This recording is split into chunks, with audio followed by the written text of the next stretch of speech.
오늘 제목은 우루사보다 예수님입니다. 여러분들 많이 피곤하시죠? 우리 오벳이 제일 피곤한 것 같아요. 예배 시작하자마자 TV 볼 때는 쌩쌩하더니 예배 보니까 막 예배 드리니까 엎드려 있고.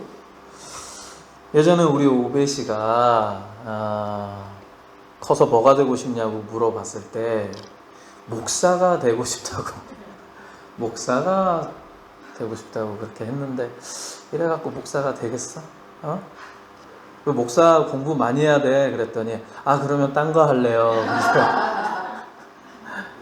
여튼 아빠가 열심히 찬양하고 있는데 아들이 이렇게 엎드려 있으면 아빠가 힘이 나겠어 안 나겠어? 그지? 아빠 힘나게 도와줄 거지? 도와줄 거야? 도와줘야 돼. 도와줘야 된다고. 여러분들도 우리 오벳처럼 많이 피곤하시죠? 때로는 교회에 오는 길이 천근만근일 때도 있을 것이고, 또 교회에서 어떤 행사를 한다거나, 우리 교회는 사실 진짜 행사 많이 없는 교회입니다.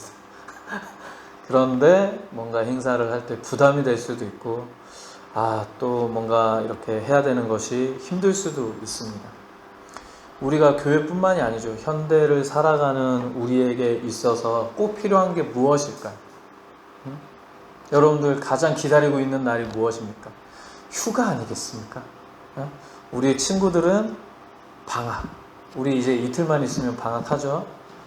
방학이 기다려질 것이고,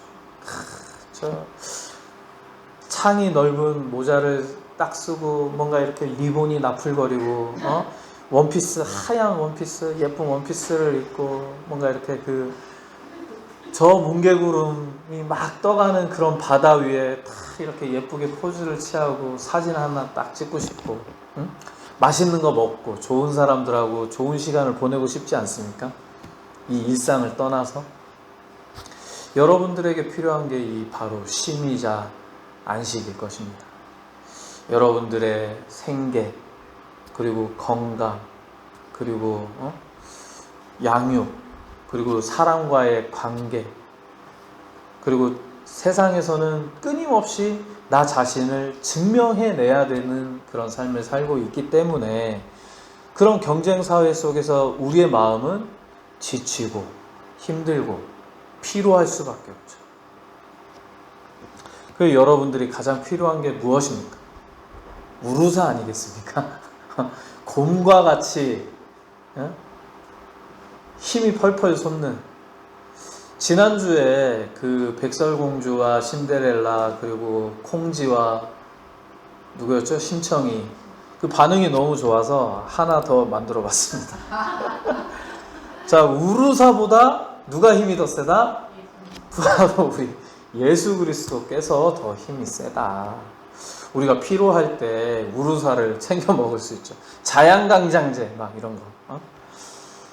피로를 풀기 위해서 여행이나 쇼핑이나 또 취미나, 또 어떤 분들은 다 필요 없어. 집이 최고야. 에어컨 틀어놓고. 근데 또 집에만 또 너무 오래 있으면 허리야. 또 뭐 마음에 무료함이 생기고 그런 무의미해짐이 생길 수 있습니다. 근데 우리 오늘 말씀 본문 중에 이런 말씀이 있죠. 수고하고 짐진 자들아 다 내게로 오라. 내가 너희를 쉬게 하리라. 아니, 예수님께서 우루사보다 내 피로를 더 풀게 해주시는 건가? 수고하고 짐진 자들아 다 내게로 오라고 했는데, 예수님을 믿으면, 예수님을 따라가면 정말 내 삶이 더 편안해질 건가? 그런 의문이 생기기도 합니다. 오늘 말씀 가운데 참된 안식은 무엇이며, 그리고 그 안식의 복은 무엇이며, 우리를 안식을 누리기 위해 어떻게 또 살아가야 하는지 말씀을 한번 나눠보도록 하겠습니다. 하나님이 주시는 안식을 누리는 길, 그 첫 번째로 그때 예수께서 대답하여 이르시되 천지의 주제이신 아버지여 이것을 지혜롭고 슬기 있는 자들에게는 숨기시고 어린아이들에게는 나타내심을 감사하나이다. 아멘. 25절을 보시면 예수님은 하나님 아버지께 감사의 기도를 올려드립니다. 그런데 대비되는 상황이 나오죠. 지혜롭고 슬기 있는 자들이 나오고 어린아이들이 나옵니다. 그런데 지혜롭고 슬기 있는 자에게는 어떻게 하신다고요? 숨기신다라고. 그리고 어린아이들에게는 어떻게 하신다고요? 나타내신다라고 되어 있습니다. 지혜롭고 슬기 있는 자들, 그리고 하나님께서는 이들에게는 숨기신다는 이 말씀은 자신의 능력과 의를 의지하는 자들입니다. 그런 자들을 우리는 교만한 자들이라고 합니다. 즉 하나님을 의지하지 않고 하나님을 믿지 않고 하나님을 신뢰하지 않고 오직 자기 자신을 신뢰하는 자에게, 즉 이런 자들을 교만한 자들이라고 하는데, 교만한 자들에게는 하나님이 나타내 주시지 않는다라는 말씀입니다. 그러면 어린아이들에게는 나타내신다라고 되어 있는데 이들은 어떤 자들일까요?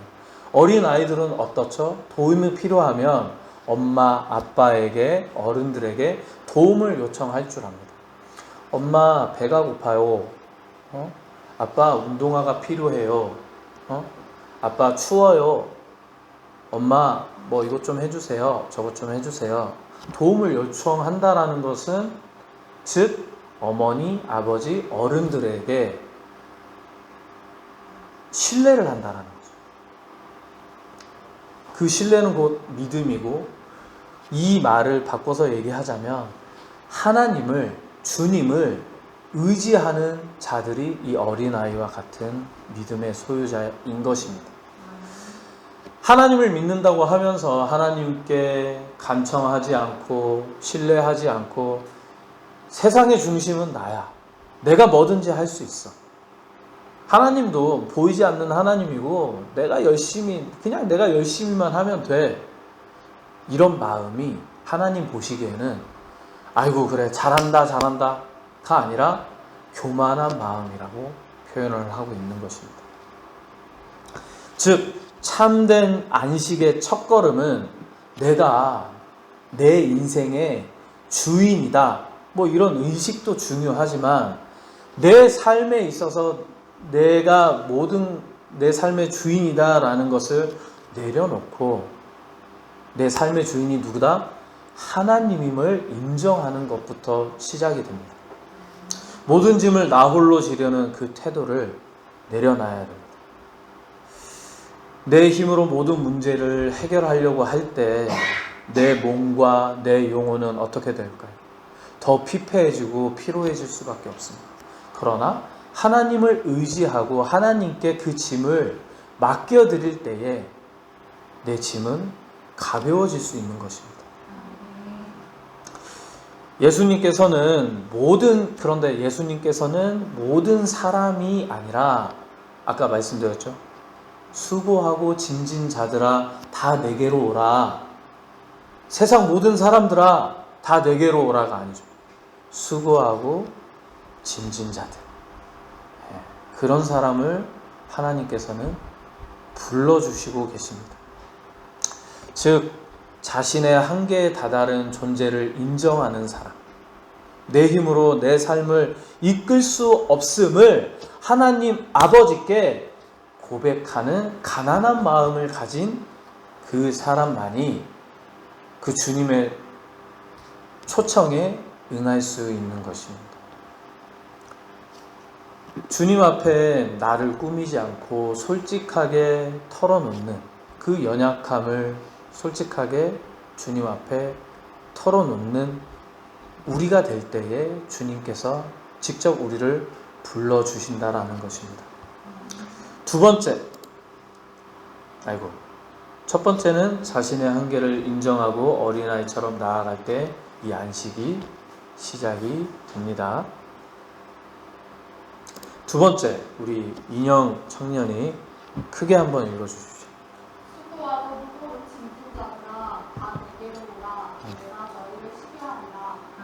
아멘. 오늘 본문 말씀의 핵심이죠. 근데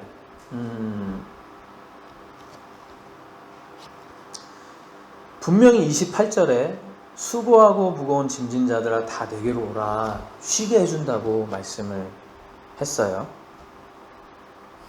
근데 29절, 우리 본문 29절을 한번 보겠습니다. 29절을 보시면 나는 마음이 온유하고 겸손하니 나의 멍에를 메고 내게 배우라. 그리하면 너희 마음이 쉼을 얻으리니. 뭔가 상반되는 내용 같지 않습니까? 아니, 수고하고 무거운 짐을 지고 있는데 그 오면은 쉬게 해준다고 했는데 29절에 보면 나의 멍에를 메라는 말이 또 나옵니다. 이상합니다. 무슨 멍에를 메야 되는지. 이렇습니다. 내용. 아시는 분들은 아실지 모르겠어요. 농사를 좀 지어 보신 분들은 소가 이렇게 함께 결의소를 이루어서 밭을 갑니다. 근데 자세히 보시면 우측이죠? 우측에 있는 소가 더 크고 힘이 좋아 보이죠. 근데 좌측에 있는 소는 뭔가 애띄어 보여요. 어려 보입니다.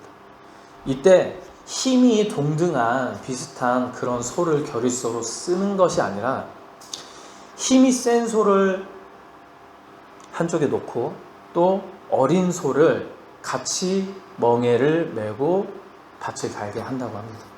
이렇게 되면 어떻게 되냐면 사실상 이 힘센 소가 거의 모든 힘을 쓴다고 보면 돼요. 이 작은 소는 그냥 멍에만 메고 같이 걸음을 걸어갈 뿐이라고 합니다. 힘이 많이 받지 않는 것.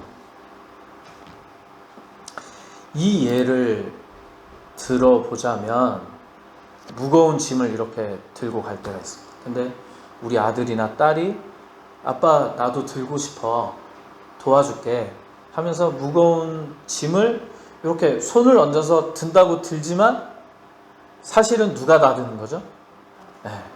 이 그림처럼 아빠가 다 드는 거예요. 주님이 말씀하시는 이 멍에가 바로 이러한 비유인 것입니다. 예수님께서 그 멍에를 온전히 다 짊어지고 가시는데 우리는 그분 옆에서 발만 맞추어 걸어가면 된다는 것이죠. 사실상 그렇습니다. 우리가 수고하고 무거운 짐을 짊어진다라는 것은 피할 수 있을까요? 그것을 피할 수 있을까요? 삶을 살아가는 사람들은 모두 다 짐을 지고 살아갑니다. 우리 어르신, 우리 집사님, 권사님, 우리 청년, 우리 초등학생, 어린이뿐만일까요? 유치원생, 갓 태어난 아기들도 자기의 짐을 다 가지고 살아갈 수밖에 없습니다. 이 짐을 온전히 내려놓을 수 있는 방법은 무엇일까요? 죽어야죠. 죽음밖에 없습니다. 그런데 예수님께서는 그 짐을 내가 온전히 짊어지겠다가 아니라 가볍게 만들어 주신다는 거예요. 우리가 주님과 함께 걸으면서 주님께 내 짐을 의탁하고 그리고 주님의 마음을 배울 때에 우리의 영혼은 세상이 흔들 수 없는 그런 평안을 누리게 될 것입니다. 왜 종교가 필요한가? 그런 질문을 많이 듣죠. 근데 심리학에 있어서도 끝판왕이 바로 종교입니다. 종교는 한계를 넘어서게 해요. 물질, 돈, 가시적인 것들, 그런 것은 다 한계가 있지만 하나님 나라에 속한 영원한 것은 한계를 초월할 수 있습니다. 하나님 마음을 닮아가고 예수 그리스도의 마음을 닮아간다라는 것, 우리가 하나님과 동행한다라는 것은 내 마음이 하나님 마음을 닮아가는 거예요. 그 닮아가는 것은 무엇이냐면 어떤 고통과 어려움과 그런 것을 실질적인 삶으로의 그런 변화시키는 하나님의 은혜도 있지만 내 마음을 하나님이 바꿔놓는다라는 거예요. 사도 바울은 육체에 가시가 있다고 했어요. 그래서 기도를 합니다. 내 육체의 가시를 제거해 주세요. 병을 치유해 주세요. 낫게 해 주세요. 근데 하나님께서 사도 바울에게 말씀합니다. 주님이 내가 네 몸에 육체의 가시를 둔 것은 네가 내 맡은 바가 크기 때문에 네가 교만할까 하여서 육체의 가시를 넣어놨다. 그 이후로 사도 바울은 단 한 번도 내 육체의 가시를 제거해달라는 기도를 하지 않습니다. 실질적으로 그 가시가 제거된 게 아니에요. 그럼 무엇이 변화가 됐을까요? 내 마음이, 내 하나님을 향한 그 믿음이 변화가 된 거예요.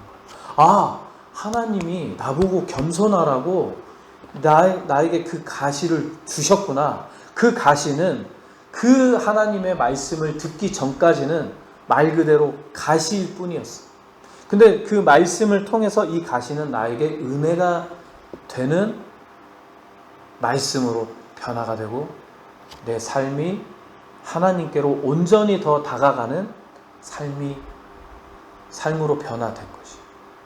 우리가 말씀을 들을 때도 그렇습니다. 마치 요술과 같이, 마술과 같이 내 삶이 완전히 그냥 뒤바뀌어지는 삶을 상상하시기도 하는데, 그러한 것을 우리가 바라지 말고 기복신앙을 벗어나서 내 마음이, 내 정신이 온전히 깨끗해지고 정결해지고 하나님을 닮아갈 때에 진정한 행복, 진정한 위로, 진정한 하나님을 닮아가는 삶이 될 것입니다.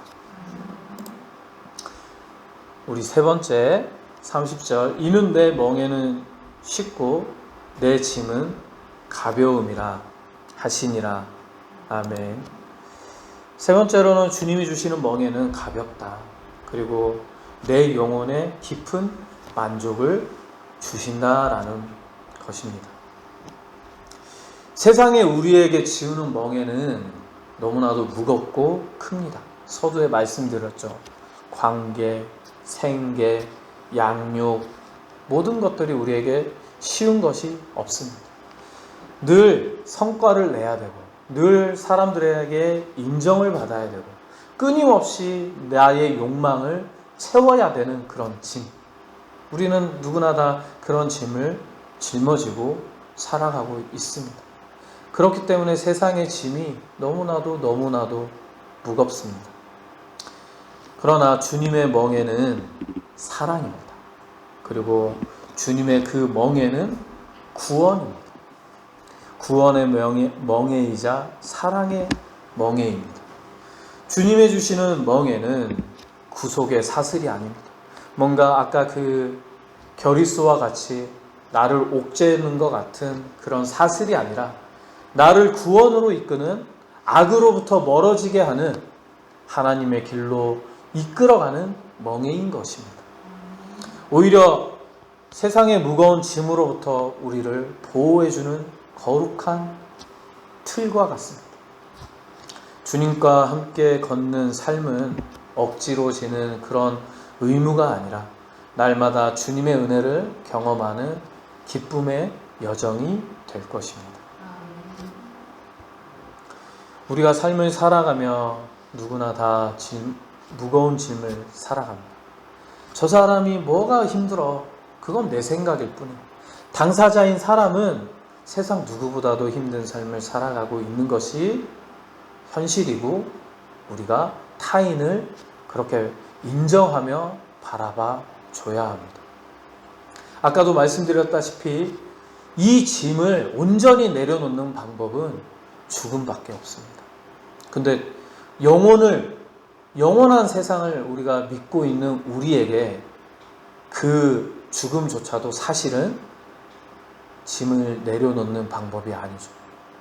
우리가 죽음 뒤에도 영원한 세상이 있습니다. 그리고 갈림길이 있죠. 지옥이 있고 천국이 있습니다. 내가 얼마나 또 하나님 마음을 닮아가느냐에 따라서 나의 그 영혼의 길도 갈린 길이 내가 가야 할 길이 달라집니다. 오늘 우리에게 주시는 안식의 복은 아무것도 없는, 그리고 아무것도 하지 않는 그런 죽음과 같은 안식의 복이 아닙니다. 그런 정지 상태가 아니라 우리가 삶을 살아가되 짐을 짊어지고 가되 우리가 하나님과 예수님과 동행하는 삶이 된다라면 하나님께서 그 짐을 가벼이 여겨주신다라는 것입니다. 내 힘으로 살아가려는 고단한 노력을 멈추십시오. 그리고 나를 위해 십자가를 짊어지신 우리 예수 그리스도의 품으로 돌아가길 소망합니다. 그분과 동행하며 그분의 온유함과 겸손함을 배워가는 그 육체의 평안을 넘어서 영혼의 평안을 누리시길 소망합니다. 여러분 마음 가운데, 삶 가운데 여러분의 삶을 너무나도 무겁게 짓누르는 그런 삶들이, 염려들이 있습니다. 죄의 짐들을 우리 이 시간 십자가 앞에 내려놓으시길 바랍니다. 그리할 때 주님께서 우리의 손을 반드시 잡아 주실 것입니다. 수고했네, 고생했네, 수고고 무거운 짐을 짊어지느라 너무 고생했다. 나와 함께 가자. 그리고 내가 너희를 쉬게 하리라. 예수님께서는 우리를 그렇게 안아주시고 보듬어 주실 것입니다. 무덥고 습한 여름날입니다. 이럴 때에 내가 짊어진 그 삶의 무게가 더 힘들게 느껴지실 것입니다. 그러나 주님과 동행하는 삶은 더 이상 무거운 짐이 되지 않을 것입니다. 그러한 믿음을 가지고 또 세상에 나아가서 나보다 더 힘들고 무거운 짐을 짊어지고 살아가는 이들에게 우리 예수 그리스도의 사랑을 전하는 삶이 됩시다. 그리고 나의 삶도, 나의 눈빛도 따뜻한 눈빛, 따뜻한 말 한마디, 따뜻한 손, 그런 것들을 우리가 베풀면서 살아갈 때에 하나님께서는 더욱더 기쁨을 누리실 것이고 영광을 얻으실 것이고 또 그러한 마음 가운데 우리는 더욱더 위로를 받는 삶으로 예수님께서 우리의 삶을 책임져 주시리라 믿습니다. 이러한 마음으로 살아가는 저와 여러분들 되시길 간절히 소망합니다.